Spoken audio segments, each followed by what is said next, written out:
पढ़ाई में कंसिस्टेंसी कैसे बनाएं, बहुत महत्वपूर्ण बात है। शायद बहुत बच्चे इसे इग्नोर भी करते हैं, उन्हें लगता है कि चलो ठीक है, हो गया सो हो गया। लेकिन आज एक बात हम आपको बताएंगे, एक छोटी सी कहानी भी हम आपको सुनाएंगे ताकि आपको उससे काफ़ी ज़्यादा मोटिवेशन मिले और आप लाइफ में आगे बढ़ें। तो देखो मेरे भाई, एक छोटी सी इक्वेशन है, ज़्यादा बड़ा इक्वेशन नहीं है, गणित का एक प्यारा सा इक्वेशन है कि अगर आपके अंदर पैशन है और आपके अंदर कंसिस्टेंसी है ना, तो आपको सफलता ज़रूर मिलेगी। सफलता के मायने सिर्फ ऐसे नहीं होते कि आपको सरकारी नौकरी मिल गई तो आप जीवन में सफल हो जाएंगे। अलग अलग लोगों के लिए सफलता के मायने अलग अलग होते हैं। कोई एक कामयाब बिजनेसमैन है तो कोई एक कामयाब टीचर है, कोई एक कामयाब यहाँ पर जो है बढ़िया तरीके से आईएएस है या आईपीएस है, तो कोई मेरे भाई अंबानी और अडानी है।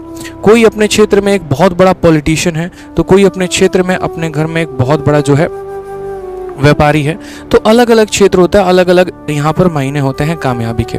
लेकिन जितनी भी कामयाबी की स्टोरी आपने सुनी है, चाहे आपने धीरू भाई अंबानी की स्टोरी सुनी हो, या आपने रतन टाटा की सुनी है, या आपने जेफ बेजोस हो गया, या फिर आप एक तरीके से अभी जो आपके एलोन मस्क हो गए आपने उनकी स्टोरी सुनी है, उन सब के स्टोरी में जो एक कॉमन फैक्टर मिलता है ना मेरे भाई, वो ये शब्द होता है कंसिस्टेंसी।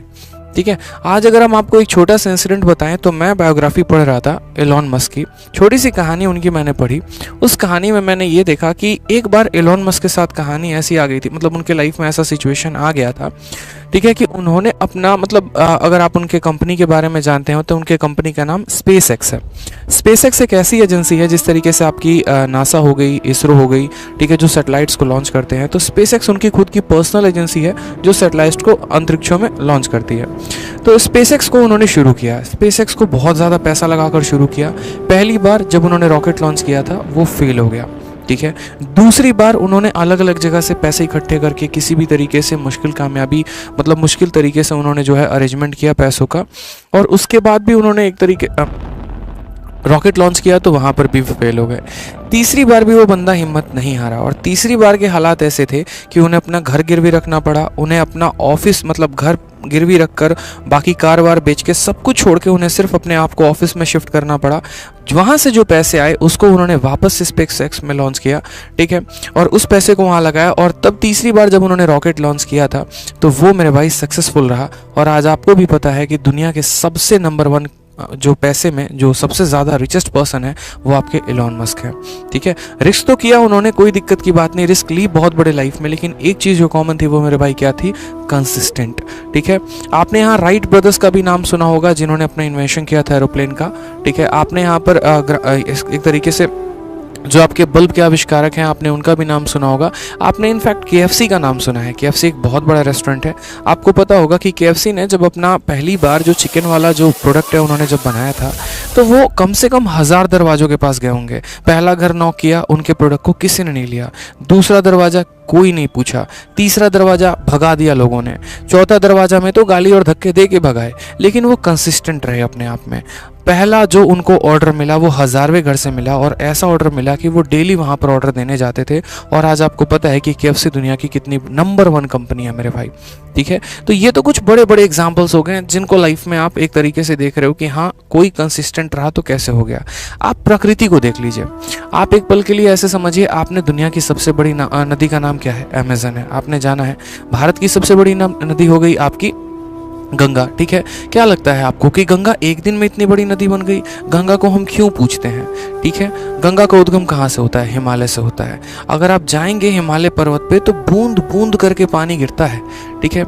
आप जाकर वहाँ देखिए एक बार, जब वहाँ पर जो एक तरीके से जितने भी बर्फ हैं जब वो पिघलते हैं तो बूंद बूंद बूंद बूंद करके रिसाव होता है। एक बूंद टपका, फिर कुछ सेकंड के बाद दूसरा बूंद टपका, फिर कुछ सेकंड के बाद तीसरा बूंद टपका, और मेरे भाई ऐसे बूंद टपकते टपकते पूरा का पूरा नदी बनता है, और सालों साल सदियों सदियों वो नदी बहते रहती है जिसकी आप पूजा करते हैं, ठीक है। तो गंगा में भी क्या है, तो कंसिस्टेंसी है। कहा जाता है ना कि अगर पानी भी जाकर कहीं ठहर जाए तो वो नदी नाला बदलने में देर नहीं लगता और उसमें महक आने में देर नहीं लगती है।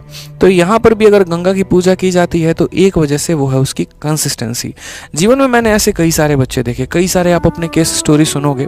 जैसे यहाँ पर कभी भी बच्चा पूछता है कि सर सफलता कैसे मिलेगी, सर कामयाब कैसे होंगे, सर जॉब कैसे लगेगा। आप बचपन में एक स्टोरी सुने थे, आपने बचपन में कहावत सुना था, याद है ये कहावत यहाँ पे, करत करत अभ्यास के सिलपत परत निशान, रसरी आवत जात के, ठीक है। सॉरी, करत करत अभ्यास के जड़मती होत सुजान, रसरी आवत जात के सिलपत परत निशान। कहने का मतलब क्या है, आप अभ्यास करते रहो करते रहो करते रहो, ठीक है। और एक वक्त ऐसा आएगा कि जहां पर आप एक तरीके से चाह रहे हो जो चीज़ ना, वो पूरी होगी और ज़रूर होगी, और बहुत ही शानदार तरीके से होगी। आज आपसे लोग पूछते हैं ना कि आप क्या कर रहे हो, क्या नहीं कर रहे हो, ठीक है। आप यार उनकी चीज़ों को है ना आंसर देना, तरीके से देना, एक प्रॉपर वे में देना, लेकिन उसके लिए भी है ना आपको अपने काम में कंसिस्टेंट होना पड़ेगा। आप बिजनेस करते हैं, आप उसमें कंसिस्टेंट रहिए, ठीक है। एक एग्जांपल आप ऐसे समझो, आप जिम जाते हो, क्या लगता है 90% केसेस में ऐसा होता है ना, जो नया फ्रेशर जो जिम जाता है क्या करता है, पहले दिन गया, थोड़ी सी बॉडी बनाई नहीं, एकदम शीशा में जाके इसे सामने खड़े होकर एकदम ऐसे ऐसे बॉडी देख रहे हैं मसल कितना हुआ कितना नहीं हुआ। क्या पहले दिन में आपको रिजल्ट आ जाएगा? दूसरा दिन गए, आधे घंटे वर्कआउट किया नहीं, बाइसेप्स देख रहे हैं, ट्राइसेप्स देख रहे हैं, थाई देख रहे हैं, बैक देख रहे हैं, शोल्डर देख रहे हैं, क्या होगा? आपको क्या लगता है उससे रिजल्ट आ जाएगा? मेरे भाई आप काम तो करो, कंसिस्टेंट तो रहो। 90% लोग शुरू में ही हार मानकर छोड़ देते हैं कि नहीं भाई मेरे से तो नहीं होने वाला। बस वो जो 10% लोग टिक जाते हैं ना, जो कंसिस्टेंट रहते हैं, जिनका रूटीन है मेरे भाई की आज मुझे जाना है तो जाना है, मुझे कल जाना है तो जाना है, तो उनका जो एक तरीके से पैशन होता है और जो उनकी कंसिस्टेंसी होती है वो रिजल्ट लेकर आता है, और ये लीड करता है उनके सक्सेस में। चाहे आप मिस्टर एशिया की स्टोरी सुन लो या आप मिस्टर वर्ल्ड की स्टोरी सुन लो, आप यहाँ पर जब भी देखोगे तो वो अपने लाइफ में बहुत कंसिस्टेंट रहे, ठीक है। आपने दंगल मूवी देखी, आपने यहाँ पर और भी कई सारे मूवीज़ देखे, सब में आप एक चीज़ देखोगे, कोई भी होता है भाई, चाहे कोच भी रहे तो उसको भी कंसिस्टेंट होना पड़ता है, और जो आपका एक खिलाड़ी है उसको भी कंसिस्टेंट होना पड़ता है। आप देख लीजिए कि बड़े बड़े लोगों का पतन होते भी वक्त नहीं लगता है। विराट कोहली का एग्जाम्पल देखिए, माना कि एक वक्त में दुनिया के वो सबसे बड़े बैट्समैन थे, लेकिन अपनी चीज़ों पर वो कामयाब और कंसिस्टेंट नहीं रहे, प्रैक्टिस को उस तरीके से फोकस नहीं किया, ब्रांडिंग पर ज़्यादा फोकस की, एड्स पर ज़्यादा फोकस किए, पैसे कमाने पर ज़्यादा फोकस किए, जो अपना गेम है उस गेम पर फोकस नहीं किया। इसकी वजह से नुकसान ये हुआ कि शायद आज कई दिन के बाद, या इनफैक्ट अगर हम ये बोले तो कई साल के बाद विराट कोहली का भी शतक लगा है, ठीक है। तो यहाँ पर ऊपर वाले के भी है ना डायरी में हिसाब किताब बड़ा बराबर सा रहता है। सीधा एक बात बोलता है कि तुम अपने मेहनत के दम पर, पहले के दम पर तो ये मत सोचो कि तुम्हारा जीवन सिक्योर है, हर पल मेहनत चाहिए, हर पल तुम्हें कंसिस्टेंट होना पड़ेगा।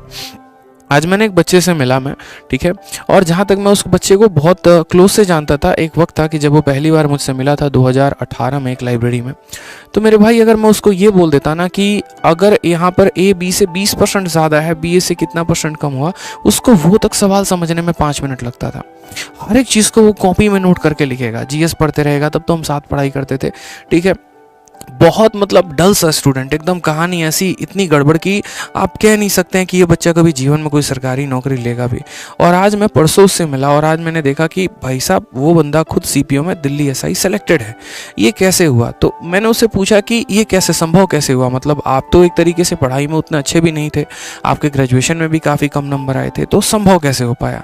रीज़न बड़ा सिंपल सा था कि सर मैंने कभी पढ़ाई छोड़ी ही नहीं, चाहे मेरे लिए लॉकडाउन आया, चाहे मेरे लिए मुझे घर जाना पड़ा, या हालात कैसे भी रहे, मैंने पढ़ाई नहीं छोड़ी, ठीक है। हाँ, चीज़ें मुझे कम समझ में आती थी, ये मुझे पता था, औरों की तुलना में मैं कम मेहनती, मतलब मुझे कम समझ में आता है, मैं कम इंटेलिजेंट हूँ, ये मुझे पता था। लेकिन एक काम जो मैंने किया ना लाइफ में, वो मेरे भाई बस ये किया कि हाँ मैंने बहुत मेहनत की। जीएस मुझे भी कम समझ में आता था, मुझे भी नहीं समझ में आता था ये अकबर बाबर, ये घटनाएं, ये पानीपत का युद्ध, ये हमारा घग्गर का युद्ध, ये नहीं समझ में आता था मुझे एरर नहीं पकड़ में आते थे कि वो आर्टिकल का एरर कहाँ है, वो प्रोनाउन का एरर कहाँ है। मुझे मैथ्स के क्वेश्चन बड़े डिफिकल्ट लगते थे, भाषा मुझे समझ में नहीं आती थी, ज्योमेट्री के मेरे फिगर्स नहीं बनते थे। लेकिन एक काम जो मैंने अपने लाइफ में की सर, कि मेरा फिक्स रूटीन था, सुबह उठकर 7 बजे वो क्या पढ़ना है तो मुझे पढ़ना है। तो वो जो रूटीन था, वो जो कंसिस्टेंसी थी, आज उसी के वजह से आज मैं एक सब इंस्पेक्टर हूँ, एक फलाने थाने में पोस्टेड हूँ, और आज उस थाने में मेरा दबदबा है।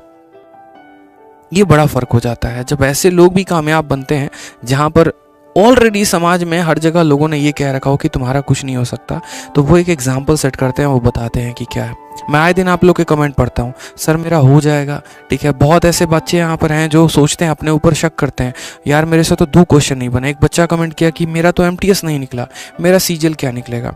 अरे मेरे भाई, स्पेस एक्स तो पहली बार फेल हो गया था, दूसरी बार भी फेल हो गया था, तो क्या यहाँ पर इलॉन मस्क दुनिया के रिचेस्ट पर्सन नहीं बन पाए? क्या बन पाए ना, मेहनत की उन्होंने, आप भी करो ना, क्या परेशानी है? करो, मेहनत करो। जीवन में आपके लिए भी बहुत कुछ रखा गया है, लेकिन मेहनत करोगे तब तो आगे बढ़ोगे ना। मेहनत ही नहीं करना चाहते, कंसिस्टेंट ही नहीं होना चाहते, तो कैसे होगे? अगर पानी में भी इतनी ताकत है कि अगर बूंद बूंद करके गिरे ना, पत्थर में भी सुराख कर सकता है भाई, ये उसकी ताकत है। लेकिन वो पानी की ताकत नहीं है, पानी के कंसिस्टेंट होने की ताकत है। तो आपकी भी कंसिस्टेंट होने की ताकत है कि अगर आप लगातार तरीके से पढ़ाई करोगे, लगातार तरीके से क्वेश्चन लगाओगे, लगातार तरीके से रिवीजन करोगे, तो क्या औकात इस मॉक की है कि आपका नंबर ना आए, और क्या औकात इस सरकारी नौकरी की है कि जो आपके पल्ले ना पड़े। मेहनत करो भाई, जीवन में आगे बढ़ो, कंसिस्टेंट रहो, ठीक है। तो आप कमेंट बॉक्स में कमेंट किया करिए, आप सभी के कमेंट मैं पढ़ता हूँ, इसलिए मैं कहता हूँ कि चैनल को सब्सक्राइब करके भी रखो।